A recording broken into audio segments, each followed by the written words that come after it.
ಮಾವ ಮಾವ ನೀವು ಮನೆ ಹತ್ರ ಹೋಗಿ, ನಾನು ಹಿಂಗೇನೆ ತೋಟದ ಕಡೆಗೆ ಹೋಗ್ತೀನಿ. ಜಗ್ಗು ಇಷ್ಟೊತ್ತಿಗೆ ಹಸ್ಗಳನ್ನೆಲ್ಲ ಹೊಡ್ಕೊಂಬಂದಿರ್ತಾನೆ, ನಮ್ಮ ಮೇಸ್ಕೊಂಡು ಬರ್ತೀವಿ. ಹಾಂ, ತಿರ್ಗೆ ನಾವಿಬ್ಬರು ಜೊತೆ ಮನೆಗೆ ಹೋದ್ರೆ ಅತ್ತೆಗೆ ಅನುಮಾನ ಬರುತ್ತೆ, ಅದಕ್ಕೇನಿ.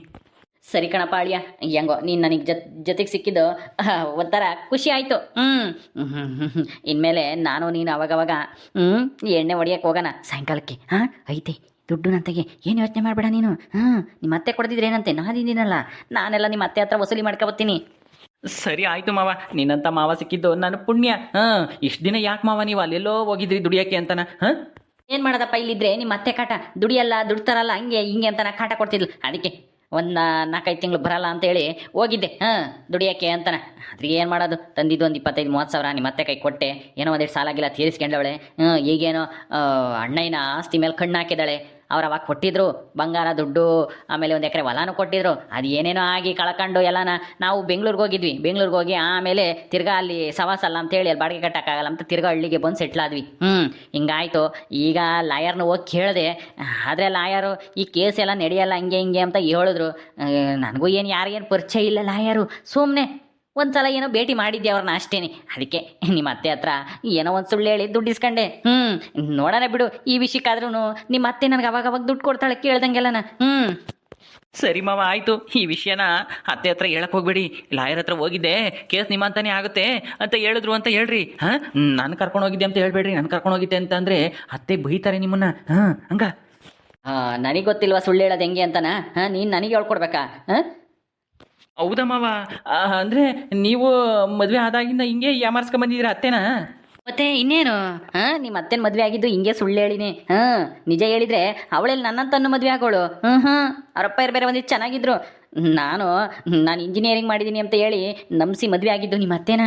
ಬೆಂಗಳೂರಿಗೆ ಹೋದರೆ ಲಕ್ಷ ಸಂಬಳ ದುಡಿಬೋದು ಅಂತನ ಹೇಳಿದ್ದೆ. ನಾನು ಸಾಫ್ಟ್ವೇರ್ ಇಂಜಿನಿಯರ್ ಅಂತ ಹೇಳಿ ಮದುವೆ ಆಗಿದ್ದು ನಿಮ್ಮ ಅತ್ತೆನ. ಆಮೇಲೆ ಗೊತ್ತಾಗಿದ್ದು ನಿಮ್ಮ ಅತ್ತೆಗೆ ನಾನು ಮೆಕ್ಯಾನಿಕ್ಕು ಅಂತನ. ಹೌದಾ ಮಾವ, ಆ ಥರ ಯಾಮಾರ್ಸ್ ಮದುವೆ ಆಗಿದ್ದ? ಓ, ನೀವು ಭಾರಿ ಇದ್ದೀರ ಬಿಡಿ. ನೀವು ನನ್ನಂಗೇನೆ. ಮತ್ತೆ ಇನ್ನೇನು ಅಂದ್ಕೊಂಡೆ, ನನ್ನ ಹೆಂಡತಿ ಸಾಹುಕಾರರು ಮದುವೆ ಆಗಬೇಕು, ದೊಡ್ಡ ಇಂಜಿನಿಯರಿಂಗ್ ಆಗಿರೋನ ಮದುವೆ ಆಗಬೇಕು ಅಂತ ಅಂದ್ಕೊಂಡಿದ್ಲು. ನಾನು ಯಾಮಾರಿಸಿ ನಾನು ಇಂಜಿನಿಯರಿಂಗ್ ಮಾಡ್ತಾ ಇದ್ದೀನಿ, ನನಗೊಂದು ಲಕ್ಷ ಸಂಬಳ ಅಂತ ಹೇಳಿ ಸುಳ್ಳು ಹೇಳಿ ಮದುವೆ ಆಗಿದ್ದೆ. ಆಮೇಲೆ ಇನ್ನೇನು ಮಾಡೋದು, ಬೆಂಗಳೂರಿಗೆ ಹೋಗಿ ಅಲ್ಲೇ ಯಾವುದೊಂದು ಮೆಕ್ಯಾನಿಕಲ್ ಅಂಗಡಿಲಿ ಕೆಲಸ ಮಾಡ್ತಿದ್ದೆ. ಊರಾಗೆಲ್ಲನ ಗೌರ್ಮೆಂಟ್ ಕೆಲಸದಾಗಿದೆ ನನ್ನ ಗಂಡ, KSRTC TC ಅಂತ ಏನೇನೋ ಹೇಳು ಅಂತ ನಿಮ್ಮ ಅತ್ತೆನೇ ಸುಳ್ಳು ಹೇಳು ಅಂತ ಹೇಳ್ಕೊಟ್ಟಿದ್ಲು. ಮರ್ಯಾದೆ ಹೋಗುತ್ತೆ ಅಂತನ. ಇನ್ನೇನು ಮಾಡೋದು, ಹಂಗೆ ಹೇಳ್ಕೊಂಡು ಓಡಾಡಿದೆ. ಕೊನೆಗೆ ಹಿಂಗೆ ಎಲ್ಲರಿಗೂ ಗೊತ್ತಾಗೋಯ್ತು ನಾನು ಯಾ ಗೌರ್ಮೆಂಟ್ ಕೆಲಸನೂ ಅಲ್ಲ ಏನೂ ಅಲ್ಲ ಅಂತನ. ಹೋಗ್ಲಿ ಬಿಡು, ಈಗ ಹಳೆ ಕತೆ ಎಲ್ಲ ಯಾಕೆ ಮುಗ್ದೋಗೈತೆ. ನೀನು ಹೋಗು, ನಾನು ಮಂತಕ್ಕೆ ಹೋಗಿ ನಾನು ಹೆಂಗೆ ಮ್ಯಾನೇಜ್ ಮಾಡ್ಕೊತೀನಿ. ಸರಿ ಮಾವ ಆಯಿತು, ಹೋಗ್ರಿ, ನಾನು ಹಿಂಗೆ ಹೋಗ್ತೀನಿ. ಆಹಾ, ನಮ್ಮ ಮಾವ ನನಗಿನ್ನ ಸುಳ್ಳು ಹೇಳ್ತಾನೆ.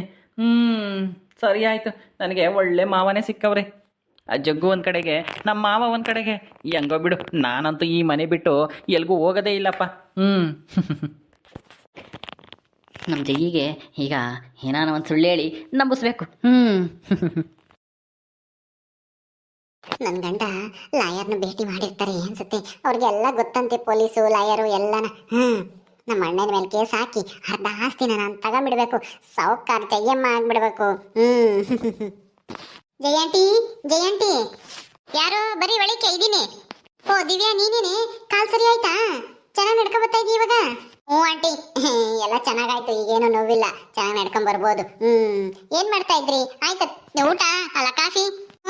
ಕಾಫಿ ಗೀಪಿ ಏನಿಲ್ಲ, ಮಧ್ಯಾಹ್ನ ಊಟ ಆಗಿತ್ತು, ಸುಮ್ಮನೆ ಕೂತ್ಕೊಂಡಿದ್ದೆ. ಬಾರಿ ದಿವ್ಯಾ ಕೂತ್ಕೊಳ್ಳಿ. ಆಂಟಿ ಏನ್ ಸಮಾಚಾರ, ಖುಷಿಯಾಗಿದ್ದೀರಾ? ಏನೂ ಇಲ್ಲ, ನಮ್ಮ ಅಣ್ಣ ಇದಾನಲ್ಲ, ನಮ್ಮ ಅಣ್ಣನ ಮೇಲೆ ಕೇಸ್ ಹಾಕ್ತಾ ಇದ್ದೀನಿ. ಆಸ್ತಿ ನನಗೂ ಅರ್ಧ ಆಸ್ತಿ ಬರಬೇಕು, ನಮ್ಮ ಅಪ್ಪನ ಆಸ್ತಿನ ನಮ್ಮ ಅಣ್ಣ ಅಷ್ಟು ಮಾಡ್ಕೊಂಡವನೇ ಅಂತನ ಕೇಸ್ ಹಾಕ್ಬೇಕು ಅಂತನ ನಮ್ಮ ಮನೆಯವ್ರಿಗೆ ಕಳಿಸಿದೀನಿ. ನಮ್ಮ ಮನೆಯವ್ರಿಗೆ ಲಾಯರು ಪೊಲೀಸ್ ಎಲ್ಲ ಗೊತ್ತಂತೆ. ಅಲ್ಲೆಲ್ಲ ಕೆಲಸ ಮಾಡ್ಕೊಂಡಿದ್ರಲ್ವಾ, ಕೋರ್ಟ್ ಆಫೀಸ್ ತಗೇನೆ ಏನೋ ಕೆಲಸ ಅವ್ರದ್ದು. ಅವ್ರಿಗೆಲ್ಲನ ಪರಿಚಯ ಇದ್ದಾರೆ. ಅದಕ್ಕೆ ನಾನೆಲ್ಲನ ಕೇಸ್ ಹಾಕಿ ಗೆಲ್ಲಿಸ್ತೀನಿ ಅಂತ ಹೇಳಿ ಹೋಗಿದ್ದಾರೆ. ಅದಕ್ಕೆ ಅವ್ರು ಯಾವಾಗ ಬರ್ತಾರೆ ಅಂತ ನೋಡ್ತಾ ಇದ್ದೆ. ಏನ್ ಸಮಾಚಾರ? ಅಪರೂಪಕ್ಕೆ ನಮ್ಮನೆ ಕಡೆಗೆ ಬಂದ್ಬಿಟ್ಟೆ. ಏನೂ ಇಲ್ಲ, ಸುಮ್ಮನೆ ಬಂದೆ. ಓ ಹಂಗಾದ್ರೆ ಅವ್ರ ಮೇಲೆ ಕೇಸ್ ಹಾಕಿದ್ದೀರೇನು? ನಿಮ್ಮ ಅಣ್ಣರ ಮೇಲೆ? ಈಗ ಒಳ್ಳೇದಾಯ್ತು ಬಿಡಿ, ಆಸ್ತಿ ಜಾಸ್ತಿ ಐತೆ, ಸಾವುಕಾರರು ಅಂತ ನಮ್ಮ ಮೆರೀತಾರೆ ಅವ್ರ ಮಕ್ಕಳು. ಆ ನಂದಿನಿ, ಆ ಚಂದ್ರು, ಸೂರ್ಯ ಎಲ್ಲರೂ ಒಳ್ಳೆ ಕೆಲಸ ಮಾಡಿದಿರ. ಅವ್ರ ಅರ್ಧ ಆಸ್ತಿನ ಕಿತ್ಕೊಳ್ರಿ, ಬಿಡಬೇಡ್ರಿ. ಅದಕ್ಕೆ ತಾನೇ ಕೋರ್ಟಿಗೆ ಕೇಸ್ ಆಗ್ತಾ ಇರೋದು. ನನ್ನ ಗಂಡ ಹೋಗವ್ರೆ ಎಲ್ಲ ಕೇಳ್ಕೊಂಬಂದು ಎಲ್ಲ ಹೇಳ್ ಬರ್ತೀನಿ ಒಬ್ರು ಲಾಯರ್ಗೆ ಅಂತನ ಹೋಗವ್ರೆ. ಮತ್ತೆ ಈ ಏನೋ ವಿಷಯ ಹೇಳಕ್ ಬಂದೆ ನೀನು? ಏನ್ ವಿಷಯ, ಏನ್ ಸಮಾಚಾರ? ಏನಿಲ್ಲ ಆಂಟಿ, ನೀವು ಕೇಸ್ ಹಾಕಿ ಅದು ಲಸ್ಮಕ್ಕನ ಮಗಳಿಲ್ವೇ ಅಲ್ಲ ಲಾವಣ್ಯ, ಯಾರನ್ನೋ ಲವ್ ಮಾಡ್ತಾ ಇದ್ದಾಳೆ. ಹೌದಿನಿ, ಯಾರೇ ಅದು ಗೊತ್ತಾ ನಿನಗೆ? ಯಾರು ಅಂತ ಗೊತ್ತಿಲ್ಲ, ಯಾರು ಅಂತನ ತಿಳ್ಕೊಬೇಕು. ನಾನು ಕೇಳಿದೆ ಹಂಗೂನು, ಯಾರು ಅಂತನ ಹೇಳಿಲ್ಲ ಅವಳು. ಸಮಯ ಬಂದಾಗ ಗೊತ್ತಾಗುತ್ತೆ ಬಿಡು, ಈಗ ಯಾಕೆ ನಾನು ಯಾರಿಗೂ ಹೇಳಿಲ್ಲ ಅಂತನ ಹೇಳಿದ್ಲು. ಆ ವಿಷಯನೇ ನಿಮ್ಗೆ ಹೇಳೋಣ ಅಂತ ಬಂದೆ. ಹೌದಾ, ಒಳ್ಳೆ ಕೆಲಸ ಮಾಡಿದ್ಯಾ. ಯಾವನ ಜೊತೆಲ್ಲನೂ ತಿರ್ಕುನ್ ಜೊತೆಲ್ಲ ಓಡೋಗ್ಬೇಕು. ಅಂತವನ್ ಜೊತೆ ಓಡೋದ್ರೆ ಆ ಲಕ್ಷ್ಮಿಗೆ ಸರಿಯಾಗಿ ಆಡ್ಕೋಬಹುದು. ಈಗ ನನ್ನ ಮಗಳನ್ನ ಆಡ್ಕೊಂತಾಳ ಲಕ್ಷ್ಮಿ, ಅವಳ ಮಗಳು ಓಡೋಗ್ಲಿ, ನಾನು ಹಂಗೆ ಆಡ್ಕೊಂತೀನಿ ಅವಳನ್ನ. ಆದ್ರೆ ಆಂಟಿ ಅವಳು ಓಡೋಗಲ್ವಂತೆ, ಅವನು ಅಷ್ಟೇನೆ ಹಂಗೆ ಹೇಳೋನಂತೆ, ಕೆಲಸ ತಾಂತಾನಂತೆ. ಆಮೇಲೆ ಇಬ್ರು ಮನೆಯಲ್ಲೂ ಒಪ್ಪಿಸ್ತಾರಂತೆ ಅವರು, ಆಮೇಲಂತೆ ಮದ್ವೆ ಆಗೋದು. ಏನೋ ಅವ್ರ ಮನೆಗೆ ಒಪ್ಲಿಲ್ಲಪ್ಪ, ಇಬ್ರು ಮನೆಗೆ ಒಪ್ಲಿಲ್ಲ, ಇಲ್ಲ ಅವ್ರ ಮನೆಗಾದ್ರೆ ಒಪ್ಲಿಲ್ಲ, ಇವ್ರ ಮನೆಗೆ ಒಪ್ಲಿಲ್ಲ ಅಂದ್ರೆ ಅವಾಗ ಏನ್ ಮಾಡ್ತಾರಂತೆ? ಅವಾಗ ಏನ್ ಮಾಡ್ತಾರೋ ಏನೋ ಗೊತ್ತಿಲ್ಲ. ಒಟ್ನಲ್ಲಿ ನಾವಿಬ್ರು ಮನೇಲಿ ಒಪ್ಸೆ ಮದ್ವೆ ಆಗೋದು, ನಾವೇನು ಓಡೋಗ್ ಮದ್ವೆ ಆಗಲ್ಲ ಕದ್ದು ಮುಚ್ಚಿ ಅಂತ ಹೇಳ್ತಾ ಇದ್ಲು. ನೋಡೋಣ ತಗ ಹೆಂಗ ಆಗ್ತಾಳೆ ಅಂತ ಮುಂದೆ ಗೊತ್ತಾಗುತ್ತೆ. ಸರಿ, ಬಂದ್ರ ಲಾಯರ್ನ ಭೇಟಿ ಮಾಡಿದ್ರ? ಏನ್ ಹೇಳಿದ್ರು? ಹ್ಞೂ ಕಣೆ ಜಯಿ, ಭೇಟಿ ಮಾಡಿದೆ. ಕೇಸು ನಮ್ಮಂತೆ ಆಗುತ್ತಂತೆ. ಅದಕ್ಕೆ ಏನೋ ಆಧಾರ್ ಕಾರ್ಡು, ಪಾಣಿ, ನಿಮ್ಮ ಹೊಲದ್ದು ಯಾವ್ಯಾವ ಇದ್ರ ಮೇಲೆ ಕೇಸ್ ಹಾಕಬೇಕು ಅದೆಲ್ಲನ ಡಾಕ್ಯುಮೆಂಟ್ಸು ಎಲ್ಲನ ತಗೊಂಬಂದು ಕೊಡು ಅಂತ ಹೇಳಿದ್ದಾರೆ. ಹೌದಾ, ಸರಿ ಆಯ್ತು, ನಾಳೆನೆ ತಗೊಂಡೋಗಿ ಕೊಟ್ಬಿಡು. ಆಮೇಲೆ ಯಾವ ಲಾಯರು, ಏನ್ ಹೆಸರು ಅವ್ರದ್ದು? ಹೆಸರು ಅದ್ಯಾಕೆ? ಅಯ್ಯ, ಹೆಸರಿಲ್ದಲೇ ಲಾಯರ್ ಇರ್ತಾರ. ಆ ಲಾಯರ್ ಹೆಸರು ಏನು ಅಂತಂದೆ, ಅದಕ್ಕೆ ಯಾಕೆ ಹಂಗಾಡ್ತಾ ಇದೆಯಾ, ಗಾಬರಿ ಆಗ್ತಾ ಇದೆಯಲ್ಲ? ಏನೋ ಕೇಳ್ಬಾರ್ದು ಕೇಳ್ದೆ ಅಮ್ಮಂಗೆ. ಏನ್ ಹೆಸರು ಅವ್ರದ್ದು? ಹಂಗ ಅದು ಲಾಯರ್ ಜಗನ್ನಾಥ್ ಅಂತ. ಜಗನ್ನಾಥ್ ಲಾಯರ್ ಅವರು. ಅವರು ಭಾಳ ದೊಡ್ಡ ಲಾಯರ್. ಅವರು ಅವರ ಸರ್ವಿಸ್ನಾಗೇನೆ ಯಾವ ಕೇಸು ಸೋತೇ ಇಲ್ವಂತೆ. ನಿಮ್ಮ ಆಸ್ತಿ ನಿಮಗೆ ಸಿಕ್ಕೇ ಸಿಗುತ್ತೆ, ನಿಮ್ಮ ಹೆಂಡತಿ ತವ್ರ ಮನೆ ಆಸ್ತಿ ಅಂತ ಹೇಳಿದ್ದಾರೆ. ನನಗೂ ಅವರು ಚೆನ್ನಾಗಿ ಪರಿಚಯ, ಚೆನ್ನಾಗಿ ಮಾತಾಡ್ತಾರೆ. ಏನು ಹನುಮಂತ, ಏನು ಸಮಾಚಾರ, ಬರಲ್ವ ಈ ಕಡೆಗೆ ಅಂತಂದರು. ಇಲ್ಲ ಸರ್, ಸ್ವಲ್ಪ ಊರಾಗ ಕೆಲಸ ಐತೆ, ಹಂಗಾಗಿ ಈಗ ಇಲ್ಲೆಲ್ಲೋ ಬರಲ್ಲ ಅಂತ ಹೇಳಿದೆ. ಸರಿ ಆಯಿತು, ಏನು ಅಂತ ಎಲ್ಲ ವಿಚಾರಿಸಿ ಹಂಗೇನೆ ದುಡ್ಡು ಕಮ್ಮಿ ಮಾಡ್ಕೊಂತಾರಂತೆ ನನಗೆ ಅಂತನ ಗೊತ್ತಾ? ಹೌದಾ, ಹೆಂಗೋ ಒಳ್ಳೇದಾಯ್ತು ಬಿಡು. ನೀನು ಕೋರ್ಟಿಂತಾಗೆ ಕೆಲಸ ಮಾಡಿದ್ಕೂ ಚೆನ್ನಾಗಿ ಅನುಕೂಲ ಆಯ್ತು ನಮ್ಗೆ. ಹೆಂಗೋ ಕಮ್ಮಿ ಮಾಡ್ಕೊಂಡ್ರೆ ಅಷ್ಟೇ ಸಾಕು. ನಮ್ಮ ಅಣ್ಣಗೂ ಏನು ಗೊತ್ತಾಗಲ್ಲ, ಅವ್ರಿಗೂ ಯಾವ ಲಾಯರ್ ಪರಿಚಯ ಏನು ಇರಲ್ಲ ಅಷ್ಟೇನು. ಏನೋ ದುಡ್ಡು ಗಿಟ್ಟು ಕೊಟ್ಟು ಯಾರು ಒಳ್ಳೆ ಲಾಯರ್ ನಿಕ್ಕಿದ್ರೆ ಇಕ್ಬೋದು. ಆದ್ರೆ ನಮಗೆ ಪರಿಚಯ ಇರೋರು ಒಳ್ಳೆಯವರಲ್ವಾ, ನಮ್ಮ ಕೇಸ ನಮ್ಮ ಕಡೆಗೆ ಮಾಡ್ಕೊಡ್ತಾರೆ ತಾನೆ. ಏನು ಹೇಳಿರು, ಆಗುತ್ತಂತ ಕೇಸ್ ಹಾಕಿರಿ? ಹ್ಞೂ ಕಣೆ, ಆಗುತ್ತೆ. ಅಯ್ಯ, ಒಟ್ಟಿನಲ್ಲಿ ಒಂದು ಸ್ವಲ್ಪ ಅವ್ರು ಕೇಳ್ದಂಗೆಲ್ಲನ ದುಡ್ಡು ಕೊಡಬೇಕು ಅಷ್ಟೇನೆ. ಕೊಡೋಣ ಬಿಡು. ಅಯ್ಯ, ಅಲ್ಲ ಅಷ್ಟೊಂದು ಲಕ್ಷಾಂತರ ರೂಪಾಯಿ ಆಸ್ತಿನೇ ನಮ್ದಾಗ್ಬೇಕಾದ್ರೆ ಏನೋ ಎಷ್ಟು ಖರ್ಚಾಗ್ಬೋದು? ಏನೋ ಒಂದು 10,000? 10,000 ಅಂತೆ. 10,000 ಅಲ್ಲ, ಏನೂ ಇಲ್ಲ, ಒಂದು 50,000ದವರೆಗೂ ಖರ್ಚಾಗ್ಬೋದು. ಬೇರೆಯವ್ರಿಗಾದ್ರೆ ಒಂದು 80,000 ಲಕ್ಷ ರೂಪಾಯಿ ಆಗೋದು. ಏನೋ ನಿನಗೆ ಅಂತ ಹೇಳ್ಬಿಟ್ಟು 50,000ಕ್ಕೆ ಒಪ್ಕೊತಾ ಇದ್ದೀನಿ, ಅಷ್ಟು ಖರ್ಚಾಗ್ಬೋದು ಅಂತ ಹೇಳವ್ರಿ. ಅವ್ರದ್ದು ಫೀಸೂ, ಆಮೇಲೆ ಯಾತ ಅವರು ಜೆರಾಕ್ಸು ಡಾಕ್ಯುಮೆಂಟ್ಸು ರೆಡಿ ಮಾಡ್ಕೊಬೇಕು, ಅದಕ್ಕೆಲ್ಲ ಸೇರಿ ಹೇಳಿರೋದು. ಅಷ್ಟೇನೆ, ಇನ್ನೇನು ಇಲ್ಲ, ಜಾಸ್ತಿ ಏನೂ ಇಲ್ಲ. ಅವನಿಗೆ ಜಾಸ್ತಿನೇ ಆದಂಗೆ ಆಯ್ತಲ್ವಾ? ಜಾಸ್ತಿ ಅಂತ ಇದೆ ಕಡಿಮೆಗೆ. ಬೇರೆ ಲಾಯರೆಲ್ಲ 4 ಲಕ್ಷ 1 ಲಕ್ಷ ಕೇಳ್ತಾರೆ ಗೊತ್ತಾ? ಇಷ್ಟೆಲ್ಲ ಪ್ರಾಪರ್ಟಿ ಮೇಲೆ ಕೇಸ್ ಹಾಕ್ತೀವಿ ಅಂದರೆ ಏನಮ್ಮ ದಿವ್ಯಾ, ನೀನಾದರೂ ಹೇಳು. ಹೌದಾಂಟಿ, ಇವಾಗೆಲ್ಲ ಕಾಸ್ಟ್ಲಿ ಲಾಯರ್ಗಳು 50,000ಕ್ಕೆ ಒಪ್ಕೊಂಡಿರೋದು ನಿಮ್ ಪುಣ್ಯ ಅನ್ರಿ. ಏನು ಅಂಕಲ್ಗೆ ಪರಿಚಯ ಇರೋದಕ್ಕೆ ಅಷ್ಟು ಒಪ್ಕೊಂಡವ್ರೆ. ಇಲ್ದಿದ್ರೆ ಅವ್ರು ಹೇಳ್ದಂಗೆ 80,000ರಿಂದ 1 ಲಕ್ಷ ರೂಪಾಯಿ ಕಿತ್ಕೊಂಬರು ಬೇರೆ ಲಾಯರ್ಗಳು ಆಗಿದ್ರೆ. ಹೌದಾ, ಹಂಗಾದ್ರೆ ಸರಿ. ಸರಿ ಆಯಿತು. ಈಗ ಏನು ಮಾಡಿದ್ಯಾ?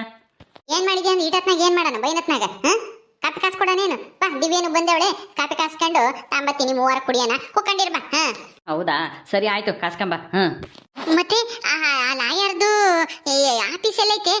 ಅವರು ಚೆನ್ನಾಗಿ ವಾದ ಮಾಡ್ತಾ ಇರ್ತಾನೆ. ಅವ್ರ ಫೋನ್ ನಂಬರು ಎಲ್ಲ ಐತಾ ನಿಂತಾಗೆ? ಅವರು ಫುಲ್ ಬ್ಯುಸಿ, ಹಂಗೆಲ್ಲ ಫೋನ್ ನಂಬರ್ ಎಲ್ಲ ಕೊಡಲ್ಲ ಅವರು. ಅಡ್ರೆಸ್ಸನ್ನು ಯಾರು ಹೇಳಂಗಿಲ್ಲ. ನಾನಿದ್ದೀನಲ್ಲ ನಾನು. ನಿನಗೆ ಯಾಕೆ ಅದ್ರ ಚಿಂತೆ? ಅಡ್ರೆಸ್ಸು ಫೋನ್ ನಂಬರ್ ತಿಳ್ಕೊಂಡು ನೀನೇನು ಮಾಡ್ಬೇಕಂತಿದ್ಯಾ? ಕೇಸ್ ಇರೋ ದಿವಸ ಮಾತ್ರನ ಕೋರ್ಟಿಗೆ ಬಾ, ಅಷ್ಟೇನೆ. ಇನ್ನು ಮಿಕ್ಕಿದ ದಿವಸ ನೀನೇನು ತಲೆ ಕೆಡ್ಸ್ಕೊಂಬಕ್ಕೆ ಹೋಗ್ಬೇಡ.